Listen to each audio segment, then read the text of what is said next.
Hello बच्चों, आप सभी को मेरा नमस्कार। मैं हूं देवेंद्र सिंह और आज की इस क्लास में मैं आपको बताने वाला हूं चैप्टर नंबर 14।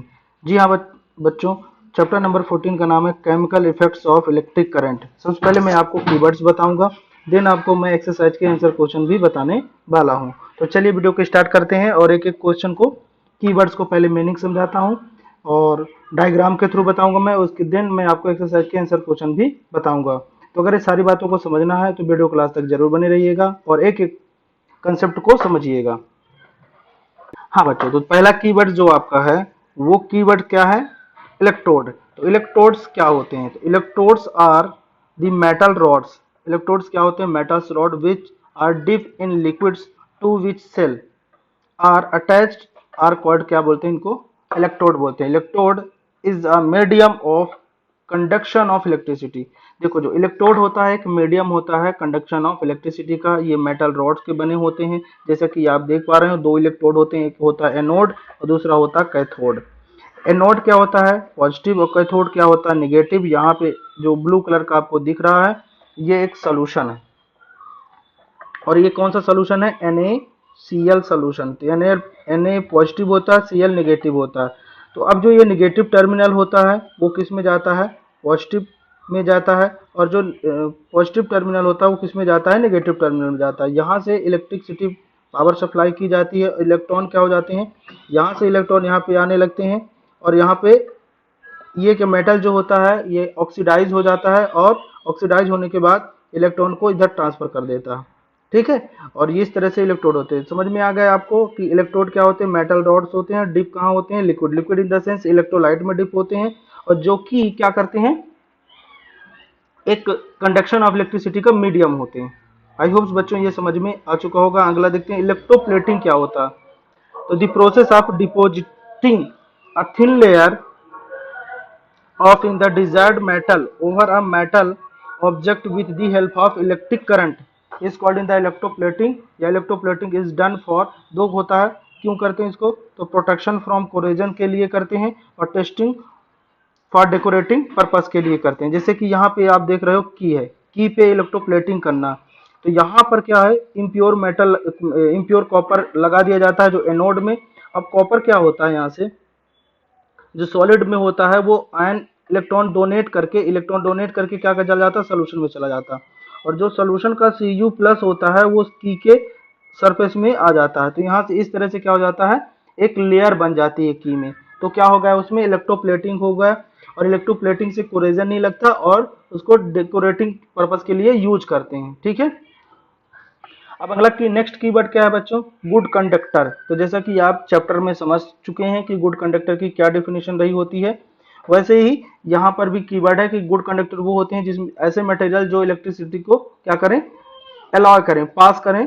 तो good conductor are those material which allow electricity to pass through them easily, जो इजिली क्या करवा सकते हैं? पास करवा सकते हैं। जैसा कि आपको डायग्राम में मैं दिखा रहा हूँ, ये देखिए यहाँ पर एक आयरन नेल्स लगा हुआ है, जिसके थ्रू इलेक्ट्रिसिटी यहाँ सेल से अटैच कर रहे हैं, तो पास हो रही है। बल्ब क्या हो कर रहा? ग्लो कर रहा। ठीक है, तो ये गुड कंडक्टर होता है। एलईडी क्या होता है बच्चों? बिल्कुल सही सुना आपने, एलईडी का फुल फॉर्म होता है लाइट इमिटिंग डायोड। ठीक है, the simple word in the light emitting diode is a semiconductor device होता है that in the emitted light when current pass through it, जब इसमें हम करंट पास करते हैं तो ये लाइट को इमिट करता है। When particles electrons and holes within the semiconductor material carrying the electric current it produce light। ये होता है इसमें, ये यहाँ पे इस तरह से होता है, एक बड़ी लीड होती है, छोटी। तो लार्जर जो लीड होती है वो एनोड कहलाती है, और जो स्मॉलर होती है वो कैथोड कहलाती है। उसके अंदर का अगर फ्लो डायग्राम देखोगे तो ऐसा बना रहता है। ठीक है, पॉजिटिव होती है और ये निगेटिव होती है। ओके बच्चों, चलिए नेक्स्ट देखते हैं। समझ में आ गया? ये बहुत इंपॉर्टेंट क्वेश्चन है, एलईडी क्या होता है। ठीक है, चलिए नेक्स्ट क्या है? Poor conductor. तो पुअर कंडक्टर क्या होते हैं? पुअर कंडक्टर बोलो या बैड कंडक्टर और those material which do not allow electricity to pass through them easily. मतलब कि अगर ऐसे मटेरियल जो इलेक्ट्रिसिटी को पास नहीं करवाते हैं उनको क्या बोलते हैं? Poor conductor. जैसा कि आप यहाँ पे देख रहे हो, यहाँ पे पेंसिल लिया गया है जो कि इसमें इलेक्ट्रिसिटी कंडक्ट नहीं हो पा रही। तो wooden pencil act as the insulator as it does not allow electricity to pass through, इसको बोलते हैं पुअर कंडक्टर। ओके बच्चों, चलिए, अब जिस चीज का आपको इंतजार था वो मैं बताने वाला हूँ। एक्सरसाइज के आंसर क्वेश्चन को लाइन बाय लाइन एक्सप्लेन करूंगा। ओके बच्चों, और अगर आप इससे पहले अगर चैप्टर को नहीं समझे तो प्लेलिस्ट में दिया गया है, उसको पहले एकदम अच्छे से समझ लीजिए और उसके बाद एक्सरसाइज के आंसर क्वेश्चन करेंगे तो आपको ज्यादा समझ में आएगा। तो चलिए स्टार्ट करते हैं एक्सरसाइज के आंसर क्वेश्चन। तो ये रहे आपके एक्सरसाइज के आंसर क्वेश्चन। चलिए सबसे पहले बच्चों स्टार्ट करते हैं एक्सरसाइज के question. Fill in the blanks. Question number first है, पहला क्या है, most liquid that conduct electricity are solution are.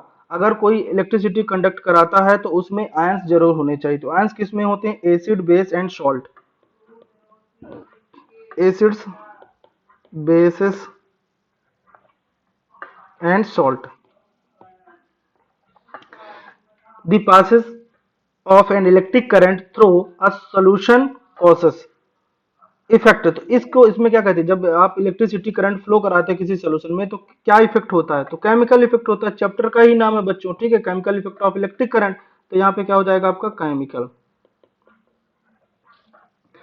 If you pass current through copper sulphate solution, अगर आप कॉपर सल्फेट सोल्यूशन में करंट को पास कराते हैं तो कॉपर गेट डिपोजिट, कॉपर क्या हो जाता है, डिपोजिट होने लगता है on the plate connected to the terminal of the battery. किस टर्मिनल, बैटरी के जो टर्मिनल्स होते हैं वो किस टर्मिनल वाले इलेक्ट्रोड पे डिपोजिट होने लगता है, तो निगेटिव जो टर्मिनल होता है उस पर डिपोजिट होने लगता है। किसमें, निगेटिव। अभी आपको मैंने दिखाया था कीवर्ड में कि आपने देखा था कि अगर यहाँ पे जो पॉजिटिव होता है वो निगेटिव टर्मिनल वाले में इलेक्ट्रोड में डिपॉजिट होने लगे। जैसे देखो अगर मान लीजिए मैंने यहाँ पे CuSO4 लिया होता तो Cu जो डिपॉजिट होगा वो निगेटिव होगा, क्योंकि Cu जो होता है पॉजिटिव होता है, पॉजिटिव 2+, तो ये किसमें डिपॉजिट हो जाता है, निगेटिव टर्मिनल के इलेक्ट्रोड में डिपॉजिट हो जाता है। ओके बच्चों, the process deposit layer in the any desired metal on another material by the mean of electricity is called, इसको क्या बोलते हैं, इलेक्ट्रोप्लेटिंग बोलते हैं। क्या बोलते हैं, electroplating.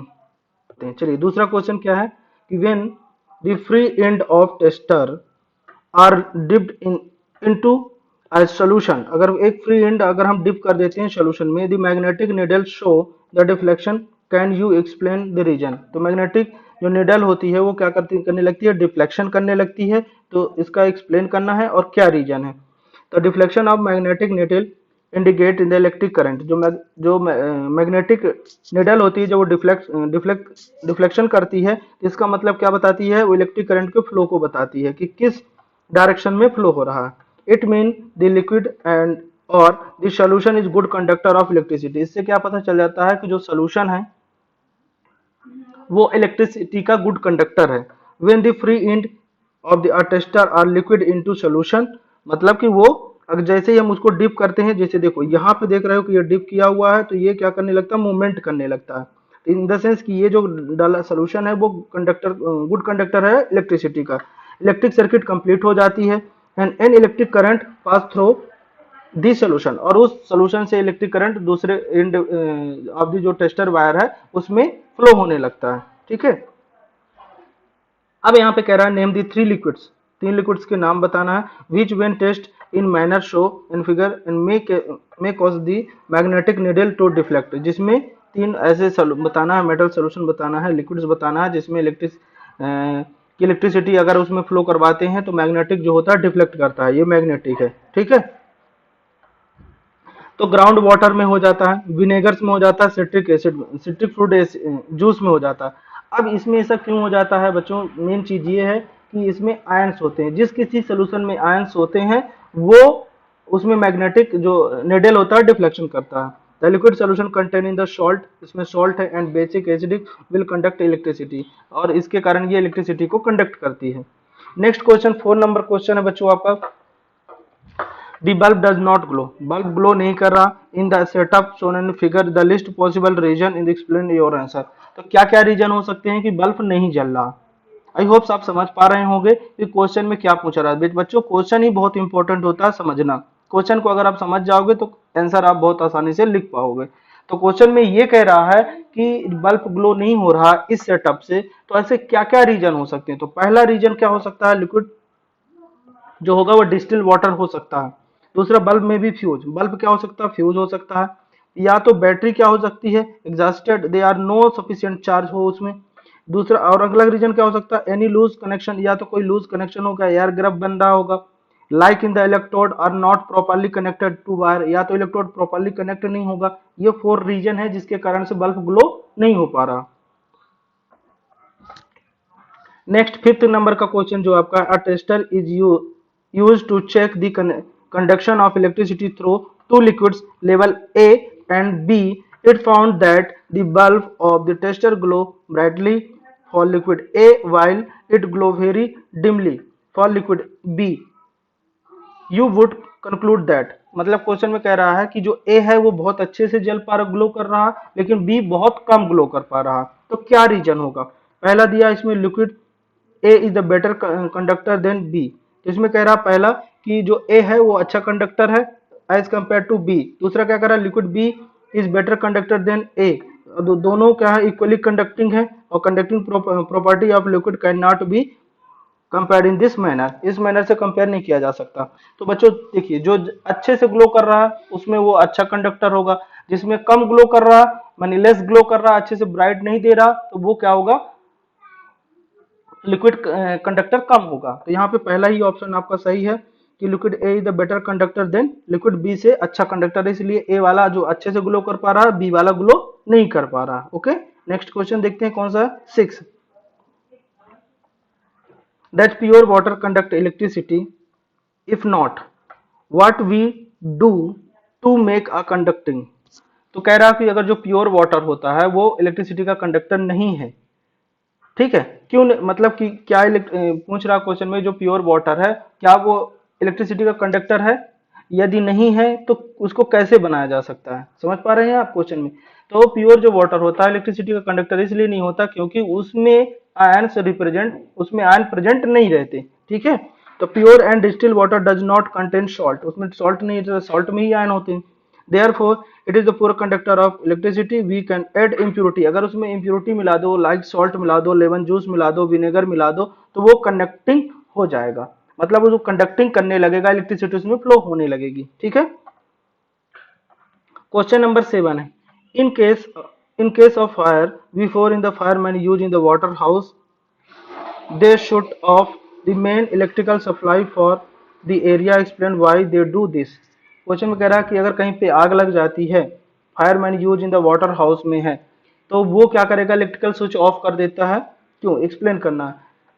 The water in the usually contain salt, water में क्या रहता है, सॉल्ट रहता है, is a good conductor of electricity. तो अगर मान लीजिए कि वहां पे आग लग जाती, फायर हो जाता है, तो वाटर सप्लाई भी क्या होता है, इलेक्ट्रिक कंडक्ट करवा देती है, to save themselves and another from the electric shock and to avoid any short circuit. अगर मान लीजिए कि वो लाइट बंद नहीं करता था तो क्या शॉर्ट सर्किट होने के भी चांस होते थे, इसलिए उसको क्या कर देता फायरमैन, जो इलेक्ट्रिक स्विच होता है उसको ऑफ कर देता है। Fireman shut off the main electrical supply for the area, उस एरिया के लिए जितने भी इलेक्ट्रिसिटी सप्लाई हो रही थी वो क्या कर देता, उसको ऑफ कर देता। 8 नंबर क्वेश्चन है, a child staying in a coastal region test in the drinking water and also sea water with this in the tester. He find that the compass needle deflected from this case in the sea water. Why? Can you explain this reason? Question में कह रहा है कि एक drinking water है और एक सी water है, दोनों पे देखा जा रहा है कि जो सी वाटर है वो ज्यादा डिफ्लेक्ट कर रहा है और जो ड्रिंकिंग वाटर है वो अच्छे से डिफ्लेक्ट कैसे करेगा, कौन दोनों में अच्छा करेगा, रीजन बताना। तो drinking water chemically treatment and the purify in the removing the various impurity, जो ड्रिंकिंग वाटर होता है वो केमिकली ट्रीटमेंट किया होता है और उसमें जो इम्प्योरिटी होती है रिमूव कर दी जाती है, लेकिन जो सी वाटर होता है उसमें पाई जाती है impurity and lot of mineral salts होते हैं, there in the sea water in the produce more ion and more electrical charge as compare to drinking water. The child see more deflection of magnetic needle in case of sea water, मतलब कि जो child देख रहा था तो वो सी water में ज्यादा डिफ्लेक्शन देखने को उसको मिलेगा क्योंकि उसमें मिनरल्स सॉल्ट्स ज्यादा रहे होते हैं। क्वेश्चन नंबर 9 है बच्चों, is it safe for the electrician to carry out electrical repair outdoor during in the heavy downpour, explain। तो इसमें बोलता है कि no it is a very रिक्सी, ये क्या होता है, बहुत ज्यादा रिक्सी होता है, unsafe the carry out in the electrical repair outdoor during in the heavy downpour water. क्योंकि वाटर जो होता है वो गुड कंडक्टर होता है इलेक्ट्रिसिटी का, there are chance to getting the electric shock, मतलब इलेक्ट्रिक जो शॉक लगने के ज्यादा चांस रहे होते हैं। क्वेश्चन नंबर 10 है, पहली head in the heart that in the rain water a good are distilled water as a good as distilled water show in the collect in the some rain water, वो मतलब distil water को भी collect कर रही है और rain water को भी कलेक्ट कर रही है एक क्लीन ग्लास टम्बलर में। The test in the using the tester the to her in the surprise the found that in the compass needle show deflection, what could be the reason, किसमें अच्छा सा deflection होगा और क्या reason रहा होगा। तो देखो, जो एयर इन अवर सराउंडिंग में हमारे कंटेंट रहते हैं गैसेस में, the suspended dust particles and pollutant these are particle get in the dissolving the rain water, जब रेन वाटर आता है तो वहां से क्या हो जाते हैं, जो एटमॉस्फेयर पे एयर रहते हैं तो वहां पे सस्पेंडेड, तो वो क्या हो जाते हैं उसमें मिक्स हो जाते हैं, और डिस्टिल वाटर में ये नहीं रहते। Make a good conducting medium of electricity का बन सकता है रेन वाटर होता है, क्योंकि उसमें मिनरल्स और इम्प्योरिटीज मिक्स रहती है, जो कि डिस्टिल वाटर होता है बच्चों उसमें नहीं रहता। क्वेश्चन नंबर 11 है, prepare a list of object around you that are electroplate. तो कोल्ड ड्रिंक कैन में देखा होगा are in the plated, tin plated रहता है, टिन की उसमें इलेक्ट्रोप्लेटिंग की जाती है। आर्टिफिशियल ज्वेलरी आइटम्स जो होते हैं सिल्वर गोल्ड प्लेटेड रहते हैं। Car bumper and cycle handle the chromium plated रहता है। मोटर मेटल डोर्स जो रहते हैं या डोर हैंडल्स जो रहते हैं आर जिंक प्लेटेड रहते हैं, जिसके कारण उसमें कोरेजन नहीं लगता। ठीक है, द प्रोसेस ये यहाँ पे एक्टिविटी के थ्रू बता रहा था। एक्टिविटी में कह रहा था कि the process that you show in activity 14.7 ये आपके एक्सरसाइज में दिया गया है, सॉरी टेक्स्ट बुक में दिया गया है। Use in the purification of copper, the tin plate of pure copper and the thick rod in the impure copper use in the electrode use किया गया था। एक यह यूज किया गया था, एक मोटी इलेक्ट्रोड प्लेट किया गया था, एक थिन किया गया था। ठीक है, इस तरह से द इम्प्योर कॉपर, अच्छा यहाँ पे आगे देख, copper from in the impure rod in the short to be transfer to the thin copper plate.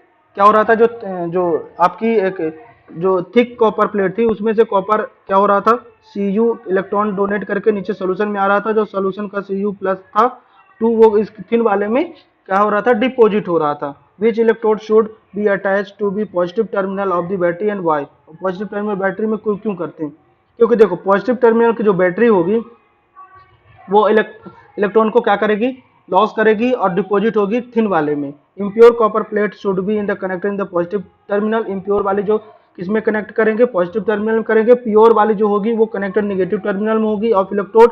अब copper ions in the positive charge, copper ion जो पॉजिटिव चार्ज थे and will be attract in the negative electrode terminal. Negative electrode terminal में क्या हो जाएगा, वो attract हो जाएगा। ठीक है बच्चों, आई होप्स आपको यहाँ तक जरूर अच्छे से समझ में आया होगा। अगर समझ में नहीं आया बच्चों तो फिर से एक बार इसको रिमाइंड करके देखिएगा, जरूर समझ में आएगा। बहुत जल्द मिलेंगे अगले चैप्टर में, तब तक के लिए आप सभी को मेरा धन्यवाद। बच्चों आपको ये चैप्टर कैसे लगा, अगर कोई भी डाउट होता है तो चैट सेक्शन में लिखना मत भूलिएगा। अगर आप हमारे चैनल पर नए हैं तो चैनल को सब्सक्राइब कीजिए और बेल नोटिफिकेशन की बटन को प्रेस करना नहीं भूलिएगा। चलिए मिलते हैं अगले क्लास में, तब तक के लिए बाय बाय।